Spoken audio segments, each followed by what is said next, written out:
Thanks, Matt. Good afternoon to everybody. So, talk a little bit about the bye, and then also obviously the game Saturday against Wisconsin.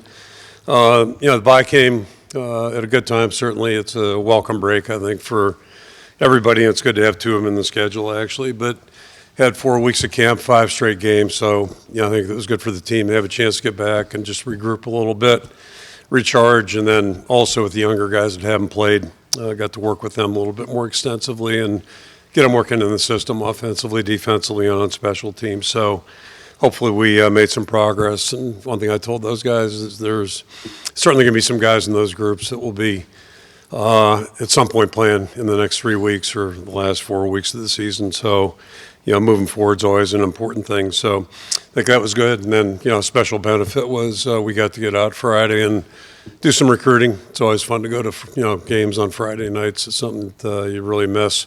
High school football on Friday nights is really special. So good to have that opportunity, certainly. Looking ahead now at the Wisconsin game, 4 captains remain the same. We've got Herkett and Entringer on the defensive side, and then Gronowski and Logan Jones offensively. So those guys stay the same.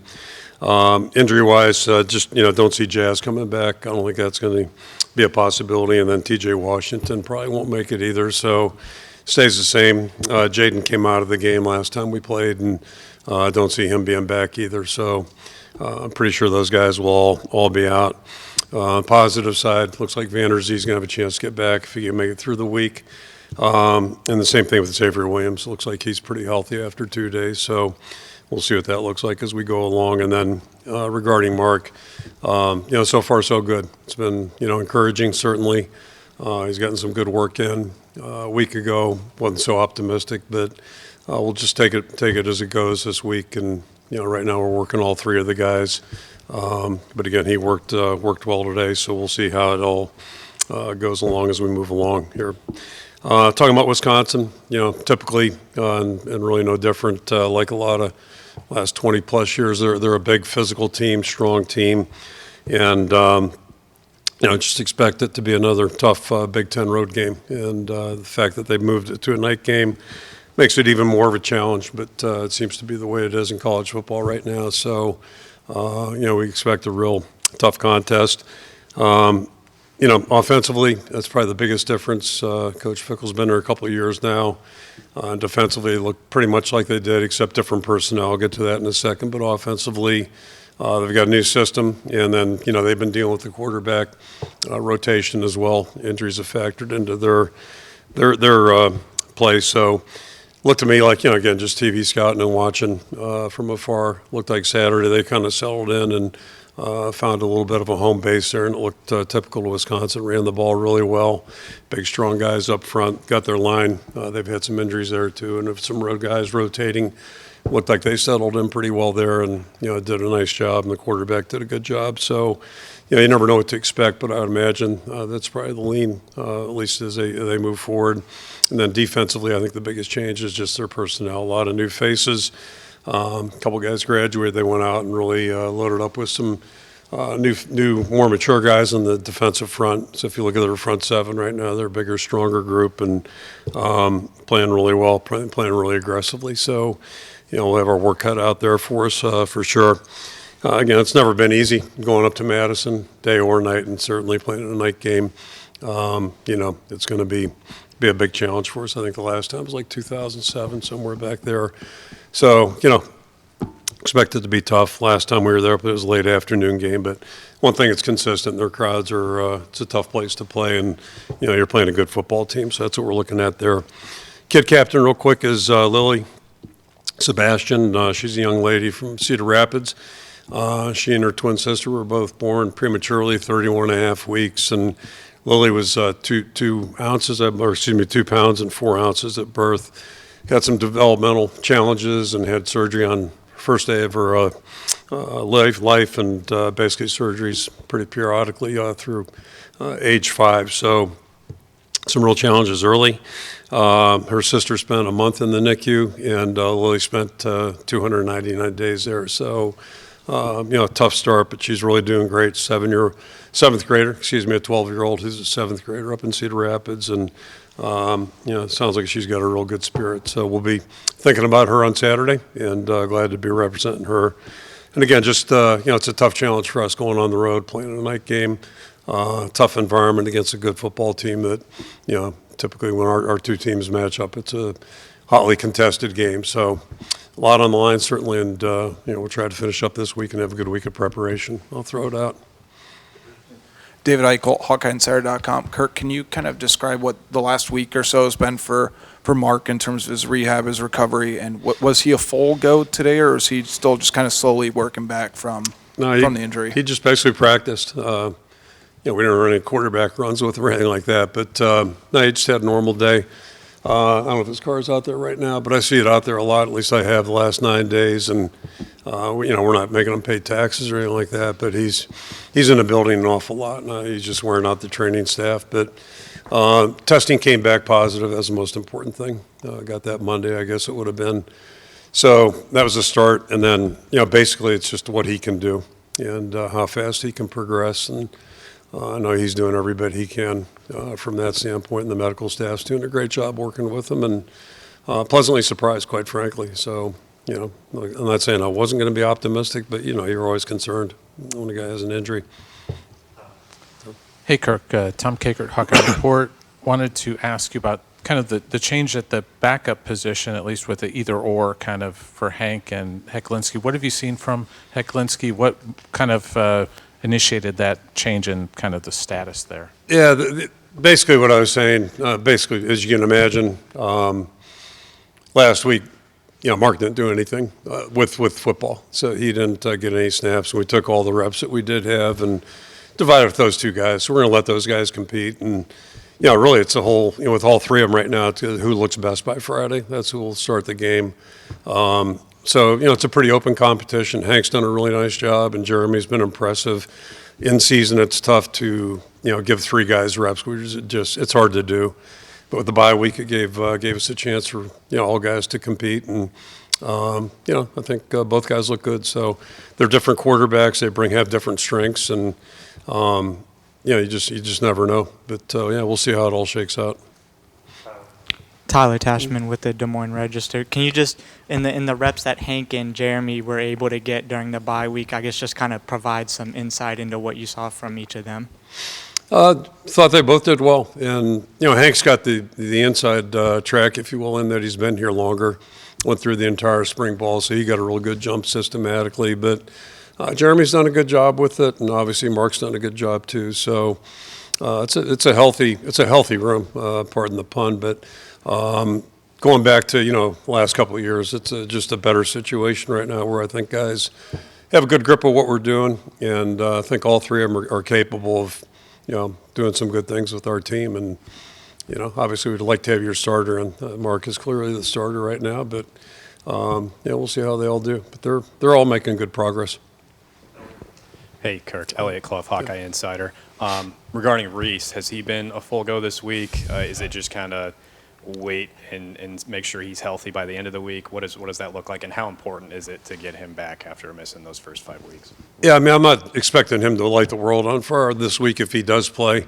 Basically, it's been a slow gradual process, and the type of injury he had just required a flat-out rest. I mean, he was in a walking boot for I don't know how long, it seemed like forever.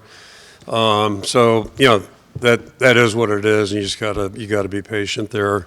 Last week he was able to do running on ground and worked with the strength staff, that type of thing, nothing football-wise really. And then this week he started to work back a little bit. So his volume of work right now, he's missed a lot of time, so he couldn't go out there and play, meaningful snaps. But at least if we can start to work him in now, I look fine today. But now he's got to start building a base and getting back to where. Good news is he was in great shape when he got pulled out. So at least it's not like you're starting from ground zero necessarily, but nonetheless, we just got to be smart with him and think big picture. Chad Leistico, Des Moines Register. Excuse me. Real quick before I ask, so Mark is medically cleared? Was that fair to say? Medically cleared to play? Yeah, pretty much was last week.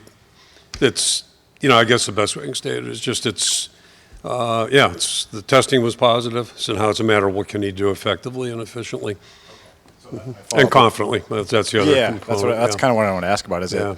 Is it more of a it needs to strengthen around the knee type thing and rehab, or is it more of just pain tolerance, or how would you describe like And, what? yeah, what you're looking anytime for I here? talk about medical stuff, I always qualify that I'm not a doctor. And look at my resume or transcript, I guess. Like I stayed the hell away from chemistry, physics, all those things. But I've sat in medical meetings for a long time right now, and yeah, it's again just poor man's version. It was like a sprain, I guess, more than anything else. And it was a stable joint, which is first and foremost, and then the testing all kind of has to confirm things. But so it's a matter of what he can do effectively, and I think I just threw in that word confidence. I think that's going to be the number one conversation at the end of the week is, do you feel confident that you can go out there and play well and play effectively and not be thinking about it, not trying to protect yourself, that type of deal, because that doesn't do anybody any good. And so, I think that's what the week's for right now. Let's work through it and see what it looks like. Looked like he's fine today, but, who knows, tomorrow he may be sore, he may be swollen, we don't know. So we'll just take it a day at a time and see what it looks like. And he's got to feel good, and then obviously there's got to be medical clearance. But, yeah, none of this would have happened without the medical clearance. Yep. Mitch Vick, KGN. Just wondering if you could speak to Jaden Montgomery now at the top of the mic. Seth was saying, I think it was about a month ago, that he's put himself in a position where if it's Mike or Will, he's got flexibility and he's earned a lot of trust. Obviously, he's a legacy too. If you could just speak to his role. When we recruited him, we knew he wasn't tall. That would be not the first adjective I would use to describe him. But we've got a lot of players here that fit that bill. I've got a son who played center here that was kind of in that category too. So historically, go back to Mark Sillinger. That's a lesson I learned when he played here for 3 years for us. Played really well in the 80s. So that's not his top attribute, but he just, he's a great student in high school. You watch his film, it was really impressive. Full speed player and full speed mentally. And that's who he's been since he's been here. He's been a really good special teams guy. He's been recognized as a leader by our players internally. And, we talked about Cohen going to Vegas, not even basically being a starter. And Jaden's on the leadership group, basically voted by his peers. So everything he's done has just been really exceptional. And to me, he's earned his way. I mean, that's why he was a second team guy and has done a good job there. I think he'll do a good job here this coming Saturday and however long he's in there. And just excited to see him get a chance to perform. He's worked really hard for it, and smart guy and a confident guy, and I know this, he'll lay it out there for us. So it's fun to see him climb the ladder like that. Hi, Kirk. Scott Docterman with The Athletic. I've got two questions, and they're kind of completely different. But one is the slow tempo that Wisconsin's offense plays is probably unique to what I've seen anyway, which is they're 112th in plays, but then they're fifth in time of possession, so it's like 32 seconds per play. Yeah. How do you simulate that? And then my other question is, when you're at this point in the season, do you mention the fact that your goals are still out there to the team, or do you try to keep it so narrow that you don't mention what the big picture is? Yeah, we and this it's fortunate because we had 2 weeks now, but typically right after a game, we'll talk big picture, just briefly, and then we get back to where we're at here and what are we trying to do. So yeah, it's always touched on, like after any game, where we're at. This is what this means, and these guys are in college; they can figure all that stuff out on their own. But we'd like to touch on it a little bit, and then to me, I think the sooner everybody realizes this is all week to week stuff, what we do, and having a chance to watch a couple games on Saturday, obviously, is really apparent. Like every week's a new adventure, and if you're not careful, it could be an adventure too. So you really got to focus on what you're doing. And then, it's kind of smiling a little bit about what you talked about, the pace and time possession. It's almost like back in the 80s, if you played BYU, they were not learned. I remember Bill Brazier always lamented he didn't care where we went to a bowl game as long as we didn't play BYU. That was his goal. And then ironically, they played, right, and it was 10-10. So I don't know what he was so worried about, but he spent 11 years, 12 years worrying about that when I was here. My 9 years, it was always, I hope we don't play BYU. So, it's kind of like it's funny how things change and evolve around, over time. Yeah, how we simulate it, just slow things down, which is a switch. Yeah, it is a switch. Usually we're, rush. Hey, Kirk. Jonah Krell with WQAD. Talking to some of the players, they mentioned the importance of not being lackadaisical for the game. How is that heightened coming off a bye when you haven't played in a while? Yeah, I think, trying to think of how to say this the best way. I talk to our guys a lot about what they hear and what at least I think they're hearing on the outside. And again, Saturday's a good day for, not that I can't just zero in on a game. I have a hard time doing it unless I got somebody like, I know that's involved in it personally, that type of deal. But one thing I have noticed about broadcasts and what have you, and this is I don't mean to say this in an offensive way, but there's so much time to fill. I can't imagine being like an analyst or a play-by-play guy, because you got to fill that airtime, and there's just a lot of verbiage and talk. And then, all you got to do is look at, open my iPad and go to ESPN. There's always interesting stories to talk about. But the bottom line is nobody can predict what's going to happen. That's I guess the thing we try to talk to our players about, and plenty of examples Saturday that if you're not prepared, you could end up. All the experts might think this is going to happen, and boom, it's just the opposite.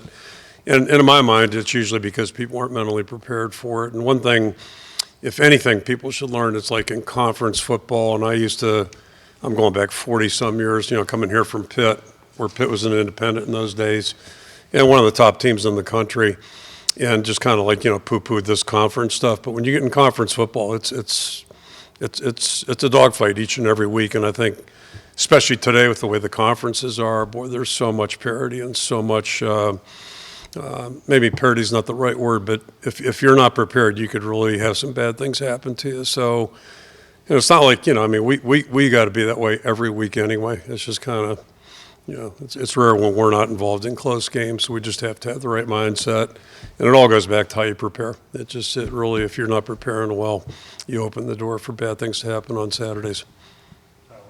Tyler Tashman with the Des Moines Register. There's already been a couple, or at least a few circumstances where, guys that weren't starters to begin the season are now in just due to injuries. How do you make sure that guys that maybe aren't number one on the depth chart are mentally ready to go in at any time, like Hank was, in the Indiana game? And that's really their jobs, and that's something we talked to them about.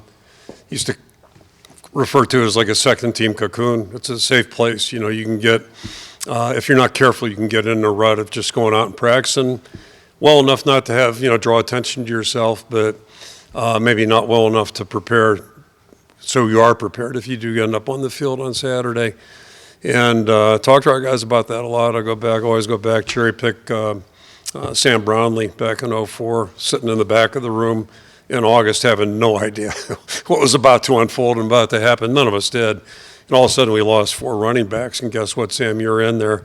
But the one thing about him, he was not as gifted maybe physically as the other guys that had, were in front of him on the pecking order, but the guy never blew a protection, never turned the ball over. He did the things that gave us a chance to have a successful season. And outside of making A.J. Hawk miss on that one run out there, he ran like a 20-yard draw.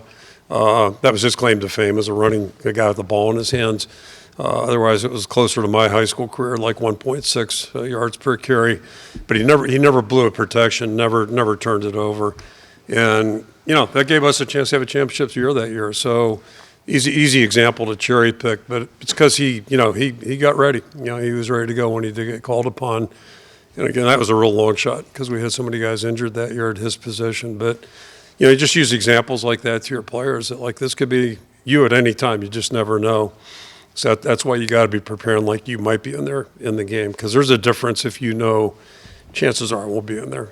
So I can just do enough, but you're not really getting better. And it all gets back to every player should be trying to get better every time they're out there in the field. You got to have that mentality. Hey, Kirk. Jackson Miller, Daily Island. What have you seen from Sam Phillips this year, kind of coming in as a transfer in the spring and now kind of emerging as a top receiver? Yeah, Sam's just been great to work with. Since the time he showed up for his visit back, I guess that would have been, I think in January, right? But anyway, he's been great. He's just, everything about him is positive. He's a really mature guy, does a great job in the classroom. That's not an issue. And he's really just blended in and melded with our team real at ease, just like it's seamless.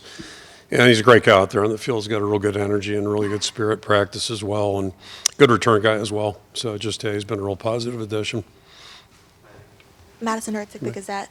Kind of following up a little bit on some guys that are getting reps with injuries and things like that. I wanted to ask about Nathan. Obviously, you mentioned earlier this season you weren't planning to have a true freshman get as many reps as he did in the running back room especially, but how have you seen him step up and be able to take on the workload that he's kind of been presented with this season? Yeah, it really goes back to January when he showed up. He just it's always interesting. Everybody comes in, just how they enter in the program, and that used to be a little bit more unique coming in January. Now it seems to be more of a trend. We don't mandate it, but a lot of our guys seem to do it, and everything he's done has been really seamless. His GPA was way up there. That was impressive, but it kind of goes back to when he's a late recruit for us. He and his dad came up for a game probably in October, maybe early November, something like that. And then his mom came with the dad and Nathan for the official visit in December. Just a really impressive family, and that part was great.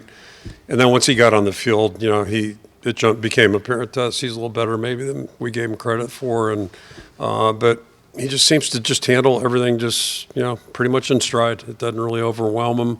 So it's been really good. And then, you want to get him in the game a little bit, but you're careful, especially with new players. And, just everything he's done every step along the way so far has been good. So we'll try to be smart about how we use him. But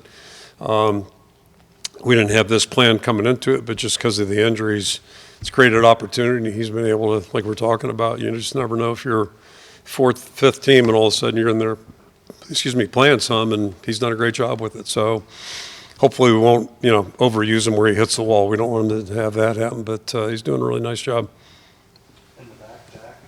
Hi, Kirk. Jack Lito with KCRG. Just to clarify, the medical team says Mark is cleared, but the final decision as to whether or not he starts will be made by him and you on Friday or Saturday? Yeah, just, for clarification, too, nothing happens if the medical team says no. It all starts there, and then they're the ones who give us the license to let them do this, let them do that, and then at some point it's clear to go. But all that being said, any position, if a player, once he's cleared and he's out there working, you as a coach evaluate him, and if he can't function, a sprained ankle is probably a better example. Some positions you can get by with it a little bit better than you can others. It's tough to be a running back with a sprained ankle.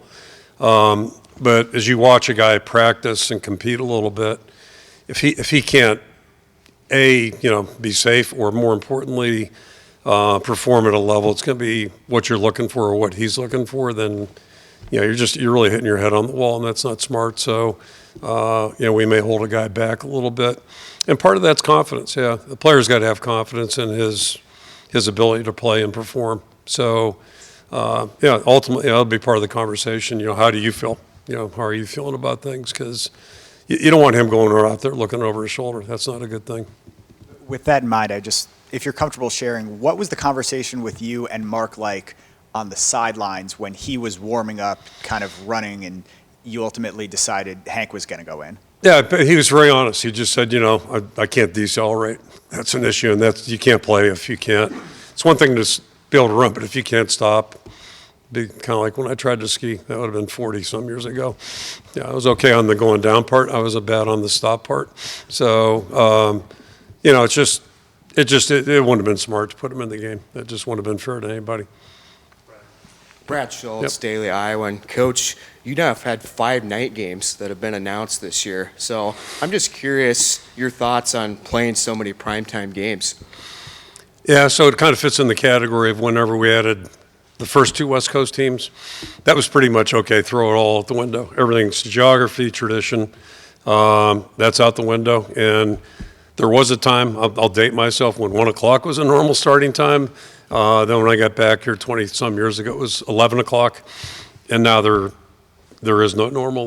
Maybe at night is normal, but I think the obvious assumption is that, TV is going to kind of tell us what to do, when to do it. And it's one thing I've told our guys, we know when our 11 games are, 12 games are. I'm dating myself.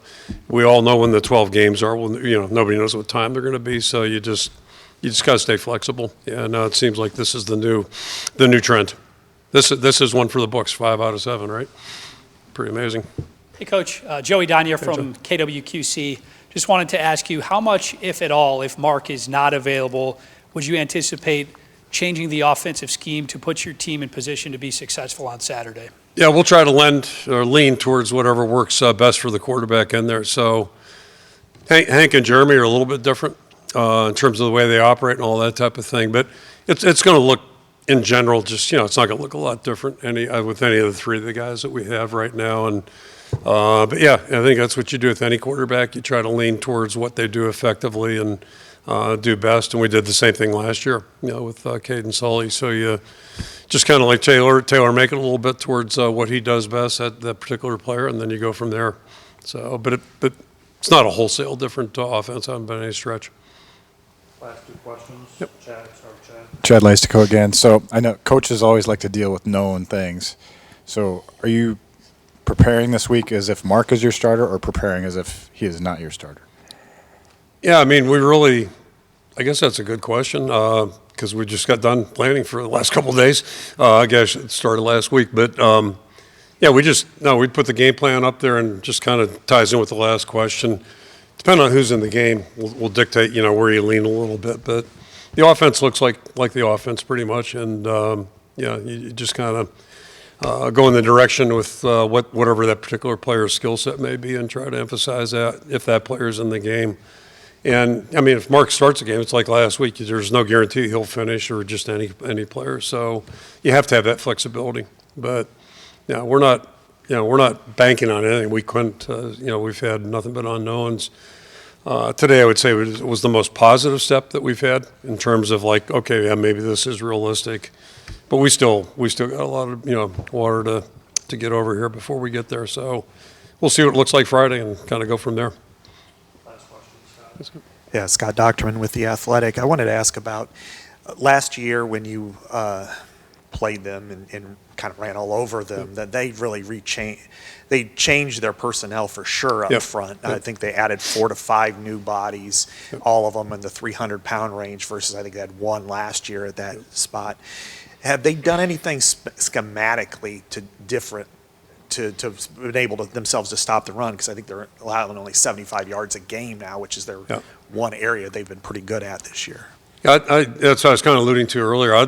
Me personally, I don't think philosophically they're a lot different. I think the personnel is different. And as I said, it's the front 7, not just what you said is exactly right. They're playing a lot of guys up front and the front down, the 4 down guys.